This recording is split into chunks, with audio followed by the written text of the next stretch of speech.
भारतीय समाज व्यवस्था सदियों से जातिगत भेदभाव और सामाजिक विषमताओं से जूझती आई है। इस अन्यायपूर्ण व्यवस्था को चुनौती देने वाले महापुरुषों में डॉक्टर भीमराव अंबेडकर का नाम सर्वोपरि है। वे न केवल दलित समाज के मसीहा थे, बल्कि एक ऐसे विचारक, समाज सुधारक, विधिवेत्ता और राष्ट्र निर्माता भी थे जिन्होंने भारत के संविधान की नींव रखी। उनका जीवन एक गहन संघर्ष, अपमान और आत्मसम्मान की यात्रा थी, जो न केवल दलितों बल्कि हर उस व्यक्ति के लिए प्रेरणा है जो अन्याय के खिलाफ खड़ा होना चाहता है। एक जन्म और जातिगत पहचान की बेड़िया।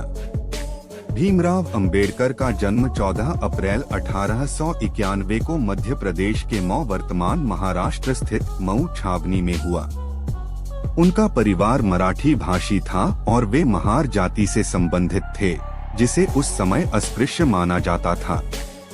उनके पिता रामजी मालोजी सकपाल ब्रिटिश भारतीय सेना में सूबेदार थे और पढ़े लिखे व्यक्ति थे, लेकिन जातिगत पहचान ने उन्हें समाज में सम्मान नहीं दिया। भीमराव अपने 14 भाई बहनों में सबसे छोटे थे। बचपन से ही उन्होंने जातिगत भेदभाव को महसूस किया। स्कूल में उन्हें क्लास के बाहर बैठाया जाता, पानी पीने का अधिकार नहीं था और शिक्षक उन्हें छूने से भी कतराते थे। यह उनके भीतर असहनीय पीड़ा और संघर्ष की ज्वाला भर रहा था। दो शिक्षा का संघर्ष, प्यासा ज्ञान का यात्री। बाबा साहेब बचपन से ही अत्यंत प्रतिभाशाली और ज्ञान पिपासु थे, लेकिन शिक्षा प्राप्त करना उनके लिए आसान नहीं था। जिस समय दलित बच्चों को पढ़ने की इजाजत नहीं थी, बाबा साहेब ने अपनी जिज्ञासा और मेहनत के बल पर स्कूल की चौखट लांघी। प्राथमिक शिक्षा सतारा और मुंबई के सरकारी स्कूलों में पढ़ाई की, लेकिन हर जगह अपमान झेलना पड़ा। जल से वंचित, स्कूल में पीने का पानी तक नहीं मिलता था क्योंकि वे अस्पृश्य थे। उन्हें अपने साथ एक टिफिन में पानी लाना पड़ता था। पढ़ाई का जुनून, उन्होंने 1907 में मैट्रिक परीक्षा पास की। यह उस समय एक चमत्कार माना गया क्योंकि किसी भी महार जाति के व्यक्ति ने इससे पहले यह परीक्षा पास नहीं की थी। उनके शिक्षक और पिता ने मिलकर उन्हें आगे पढ़ने के लिए प्रेरित किया। उन्होंने 1912 में बम्बई विश्वविद्यालय से राजनीति विज्ञान और अर्थशास्त्र में BA की डिग्री प्राप्त की। 3 विदेश यात्रा, एक नया क्षितिज। 1913 में उन्हें बड़ौदा के राजा सयाजीराव गायकवाड़ की छात्रवृत्ति से अमेरिका भेजा गया।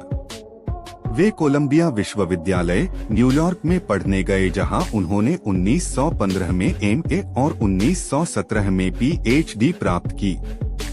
संघर्ष वहां भी थे, लेकिन अमेरिका में उन्हें पहली बार समानता का अनुभव हुआ। कोई उन्हें जाति से नहीं तोलता था। यह अनुभव उनके भीतर एक नई चेतना जगाता है। वे सोचते हैं, अगर अमेरिका में सबको बराबर समझा जा सकता है, तो भारत में क्यों नहीं? बाद में वे लंदन स्कूल ऑफ इकोनॉमिक्स से D.Sc करते हैं और बैरिस्टर की डिग्री भी प्राप्त करते हैं। 4 भारत लौटकर फिर वही अपमान। 1917 में भारत लौटने पर वे बड़ौदा राज्य में वित्त सचिव के पद पर कार्यरत हुए, लेकिन वहां की जातिवादी व्यवस्था ने उन्हें टिकने नहीं दिया। उनके कपड़े चोरी हो गए, भोजन देने से इनकार किया गया और उन्हें अपने ही देश में पराया बना दिया गया। उन्हें नौकरी छोड़नी पड़ी, लेकिन इस अपमान ने उनके भीतर ज्वाला जगा दी। अब वह केवल अपने लिए नहीं, बल्कि पूरी दलित जाति के लिए लड़ेंगे। 5 सामाजिक आंदोलन की शुरुआत। 1920 के दशक में डॉक्टर अंबेडकर ने